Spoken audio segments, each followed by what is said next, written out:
On August 2nd, Japan has initiated its second economic retaliation against South Korea by scratching Seoul from the trade whitelist. 政府としては引き続き国際法に基づき我が国の一貫した立場を主張し、韓国側に適切な対応を強く求めてまいります。 South Korea is drawing up corresponding measures to counter Japan's latest measures. 가해자인 일본이 적반하장으로 오히려 큰소리 치는 상황을 결코 좌시하지 않겠습니다. 이미 경고한 바와 같이 우리 경제를 의도적으로 타격한다면 일본도 큰 피해를 감수해야 할 것입니다. 일본 수출 규제 조치에 대해 깊은 유감을 표명하고 부당한 조치에 단호하게 대응하기로 했습니다. 우리도 일본을 백색 국가에서 제외하여 수출 관리를 강화하는 절차를 밟아 나가겠습니다. The global press is blaming Japan for making a decision that could disrupt the global supply chain. The intensifying trade feud between the two sides is generating tensions as it could spill over and affect other unhindered domains. Hello, welcome to The Point World Affairs. I'm your host, Daniel Che. Tokyo is removing Seoul from its whitelist. What started as a trade dispute is spilling over to other areas. To discuss this topic in detail, we have a group of experts from inside and outside of Korea joining us. So, let's get to the point.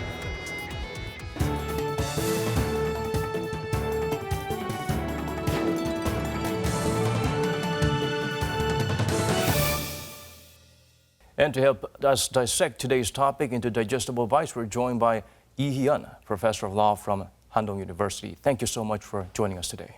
Thanks for having me.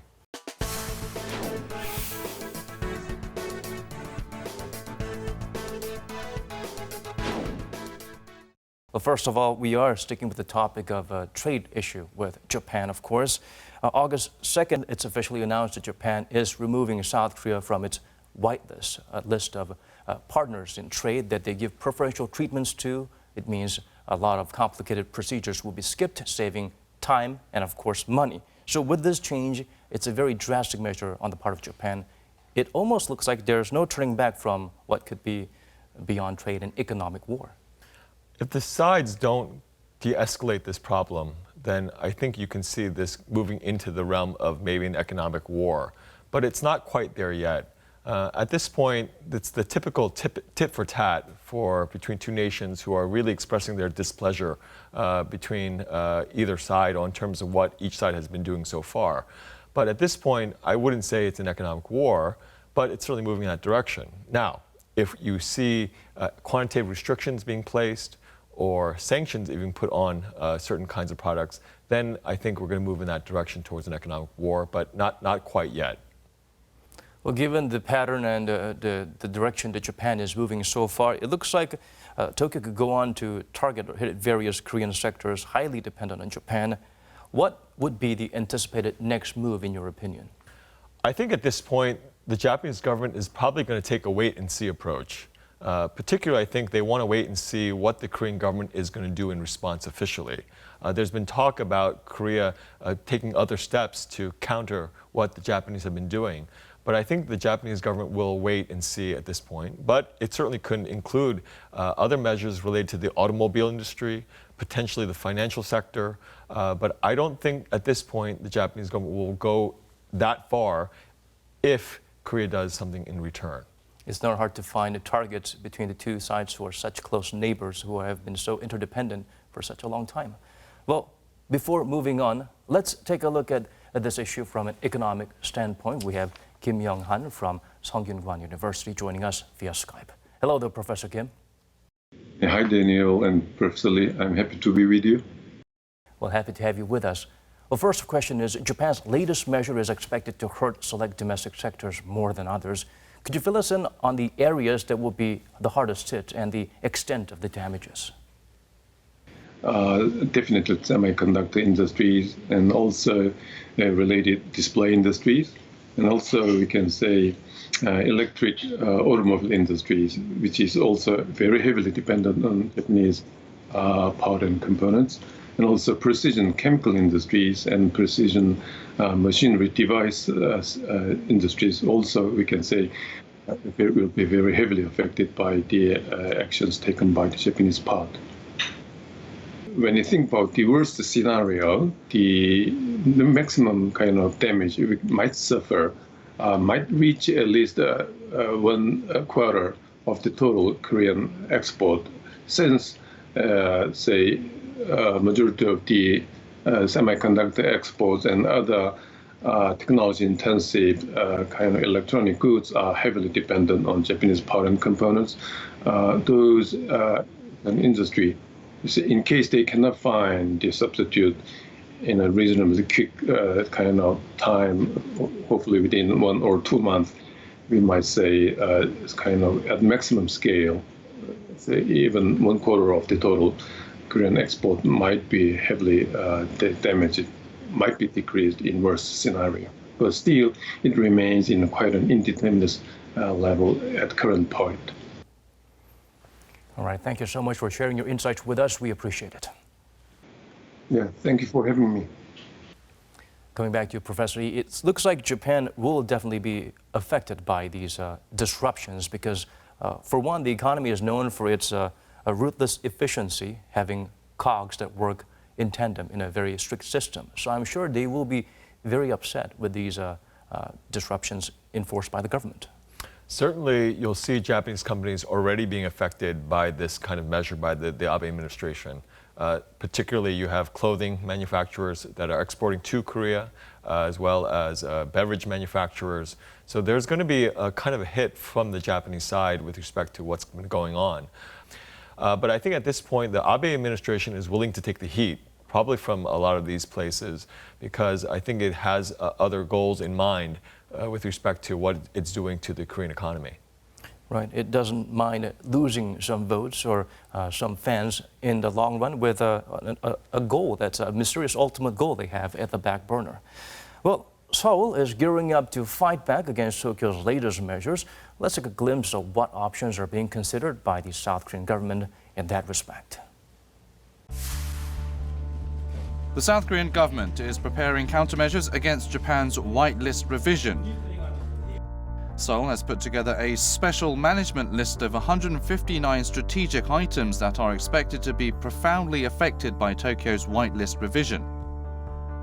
Some of the materials on the list include key semiconductor parts, machinery tools, carbon fiber, and chemical supplies.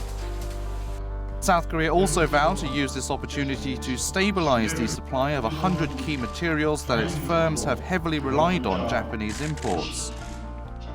나아가 소재 부품 산업의 경쟁력을 높여 다시는 기술 패권에 휘둘리지 않는 것은 물론 제조업 강국의 위상을 더욱 높이는 계기로 삼겠습니다. Seoul said it will find alternative suppliers of 20 core items related to chips, automotive, and machinery within a year. It also added it will achieve a stable supply of the remaining 80 items within 5 years.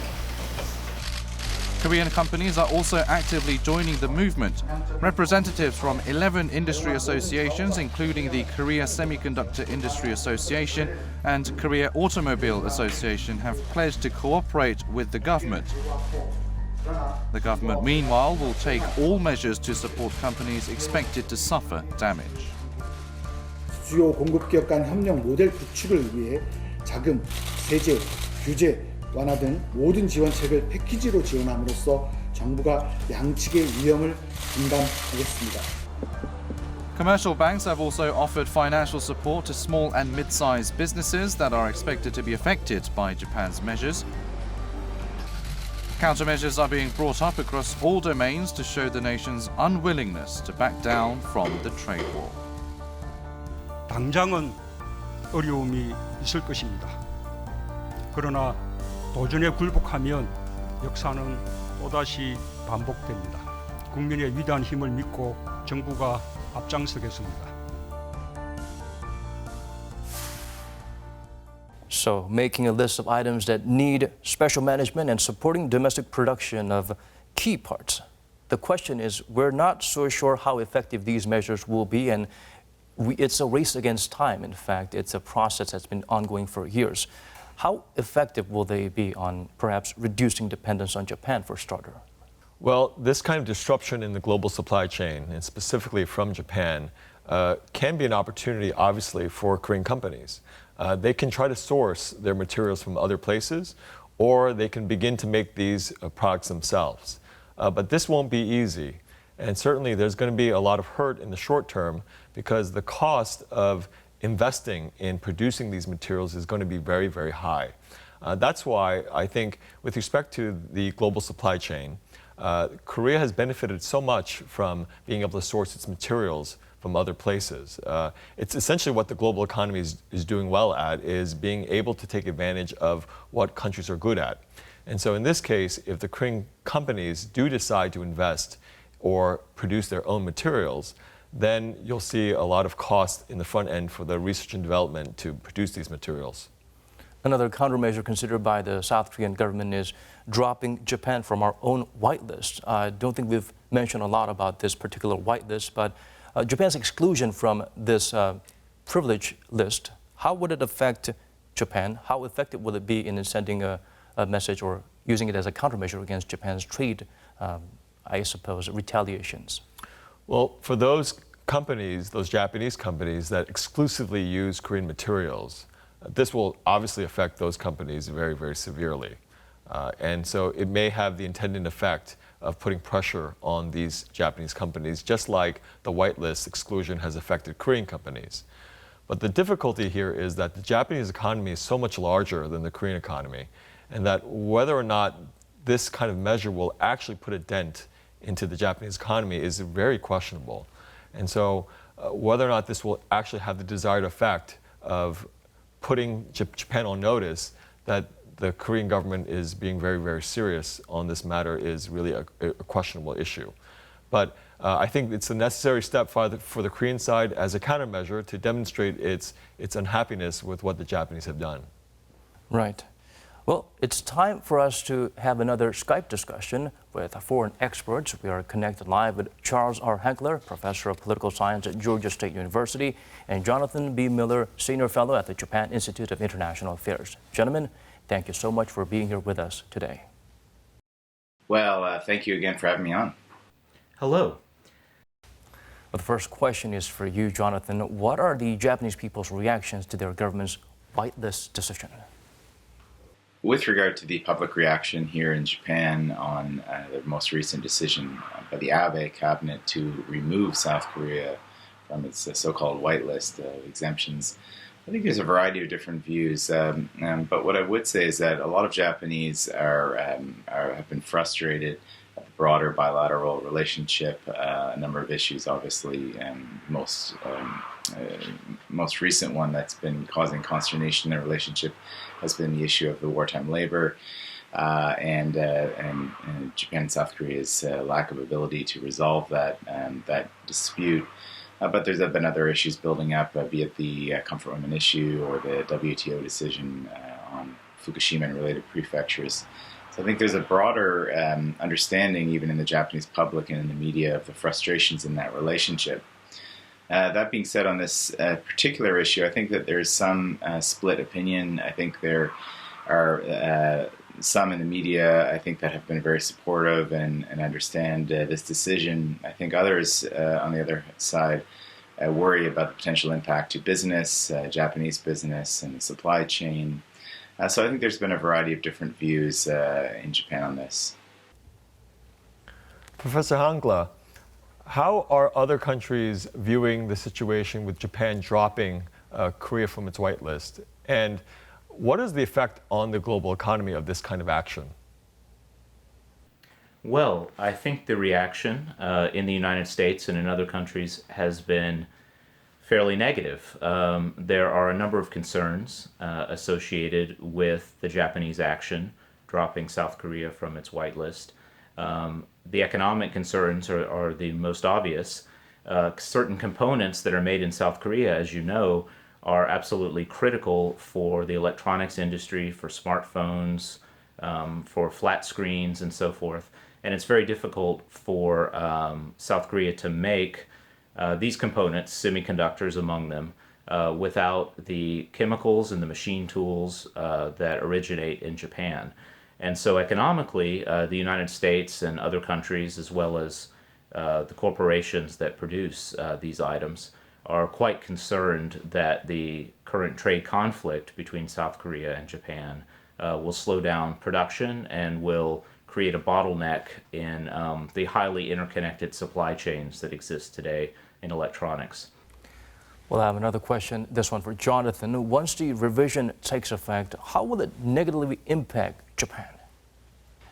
Yeah, as far as the economic consequences to the decision here in Japan, I do think that there's a concern, especially with the building other tensions and the apparent growth in the boycott that's happening in South Korea now. There could be some economic impact, particularly on this exemption list. I think Japan has been clear to say, number one, this is not sanctions, and this is not banning Japan's export of these products, but it is essentially placing South Korea in an area that most states are in, and effectively not putting it in the privileged status of its whitelist exemptions. So I think Japan's way around it, other way of saying that is essentially that it doesn't want to inhibit its supply chain, its fluidity and flow with South Korea, and doesn't want that to hurt economic relations. But I think what's a bigger concern now is what the tit for tat after this point will be. So, we are seeing many in South Korea that see this as the beginning of a broader trade war or corrosive trade tactics against Seoul. So how South Korea responds in economic terms and how Japan might counter that, I think is the bigger concern economically, rather than this particular removal of the whitelist itself. Professor Hankla, what's your take on Jonathan's assessment of the impact on the global economy? And what do you think, the situation will get worse or will it get better? Yes, there's no question that the current trade dispute between South Korea and Japan will hurt the world economy. The only question is by how much.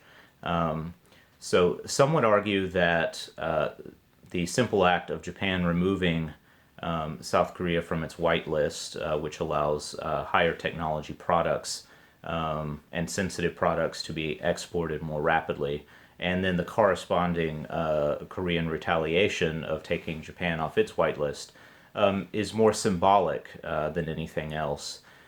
It doesn't mean that South Korea and Japan can't trade in these products anymore, but it does mean that the bureaucracy associated with trading in these products will become a little bit more complex and onerous. And so the question really is, how much more complex and onerous? How much is this going to slow down trade between Japan and South Korea? Is it enough that South Korea will need to find new sources of the components to its production process? Or is this just something that is relatively minor and symbolic? And it's a really, I think, a difficult question to answer whether this particular trade dispute, how much this particular trade dispute will hurt the world economy, because it really remains to be seen how much the current measures interfere with trade between South Korea and Japan. Well, we are seeing the two nations' relationship reaching a new low. In your opinion, Jonathan, what could they do to settle this dispute? Well, I mean, I think there's a range of different kind of disputes that Japan and South Korea have. So, I mean, there's a temptation, I think, to bundle everything together and look for a grand bargain sort of approach. But I think that has been tried before, and I think is very, very complex and difficult. So what I would be more promoting is kind of looking case by case at each of the different kind of areas of tension that they have and trying to find ways to kind of to reduce tensions or to enhance cooperation. One key area, and I hope we don't get to this point, is on the security cooperation. I think that this is something that serves the interests of both South Korea and Japan. We've been hearing some whispers that that South Korea may consider not renewing its partnership in the GSOMIA, the General Security of Military Information Sharing Agreement that it has with Japan. Even though that the relationship is at a very bad point right now, I think that would be a mistake for South Korea, not only with its alliance with the U.S., but also considering its own security interests. and renewed provocations from North Korea. In other areas, I think on this whitelist exemption, I think this should be something that's handled by the professionals and not necessarily the politicians. I think this is something that that Japan would be open to kind of having further discussions and dialogues on. And the reality is, this is an area that there has been dialogue and discussion on, even well before this this kind of whitelist removal happened. So I think that's something that should be dealt with by the export control authorities and try to look for a midway resolution. I agree with Jonathan that diplomatic cooperation is necessary in this kind of issue. So what is Washington going to do with respect to the two sides on this issue? I believe that the United States should probably get itself involved in this matter between its two allies.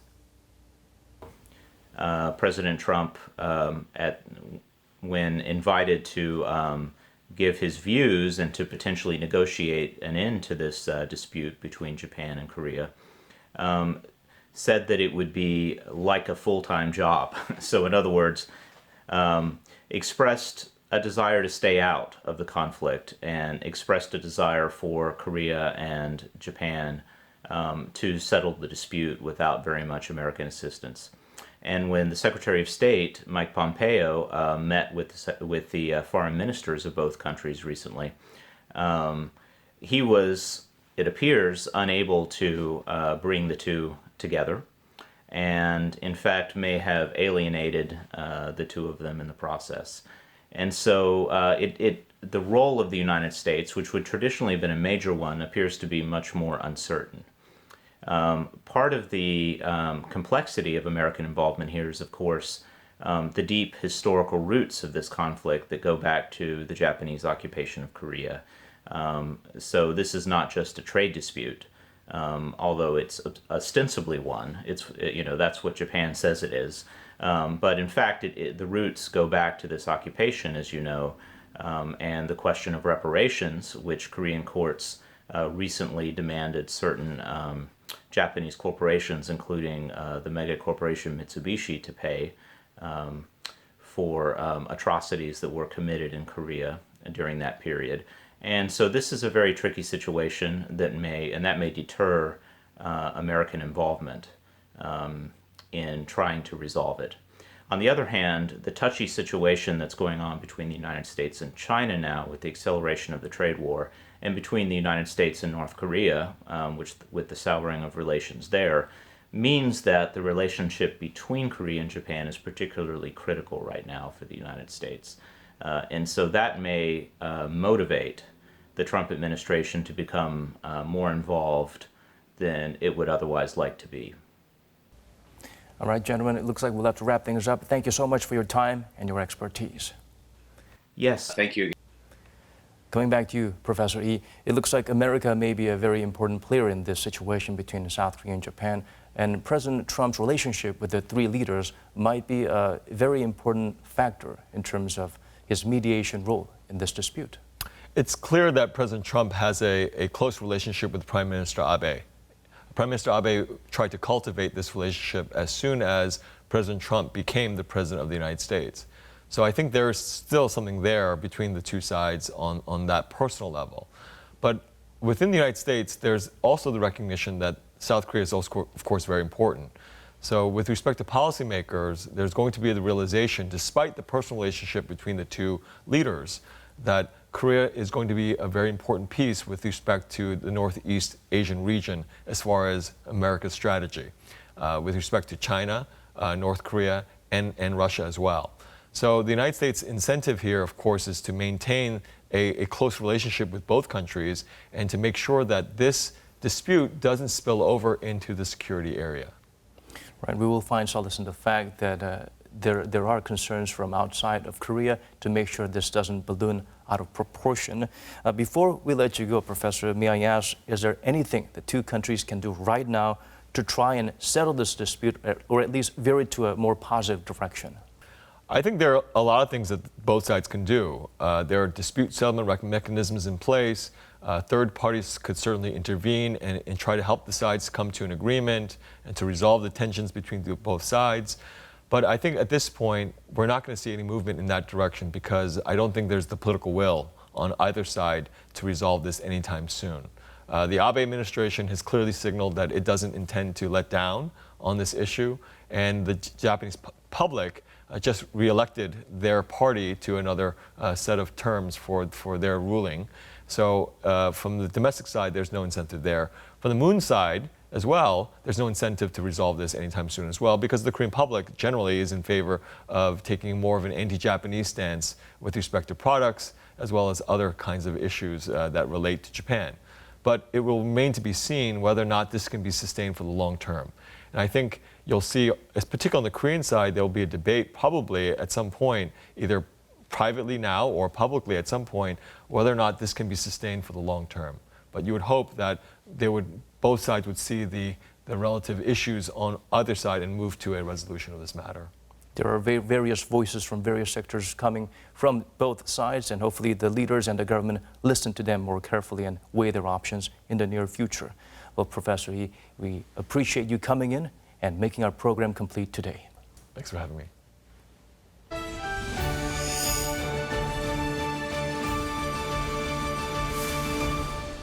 Various stories on the deepening South Korea-Japan trade dispute continues to make headlines. Let's take a look at the latest developments. A group of Japanese protesters gathered near the Prime Minister's office urging Shinzo Abe to immediately stop Japan's export curbs on South Korea. They waved banners reading "No Abe" and a photo of a statue representing the victims of Japan's wartime sexual slavery, which was recently ordered by Japanese officials to be removed from a global art festivals taking place in the country. We are furious about what the Abe administration is doing right now. Protesters says the tightened exports of key materials to South Korea and Seoul's recent removal from a whitelist of trusted export destinations was a move by Abe to retaliate over compensation for Japan's wartime forced labor of Koreans. The move seems to be retaliation against South Korea's ruling on wartime forced labor. They also voiced concern that the export curbs against South Korea will only create economic instability in both countries, eventually coming back to bite Japan. In any business partnership, a deal breach hurts both sides. One of the strongest economies in the world, Japan should be fully aware of this fact, yet they stay on this course. So we wonder what's in it for Japan.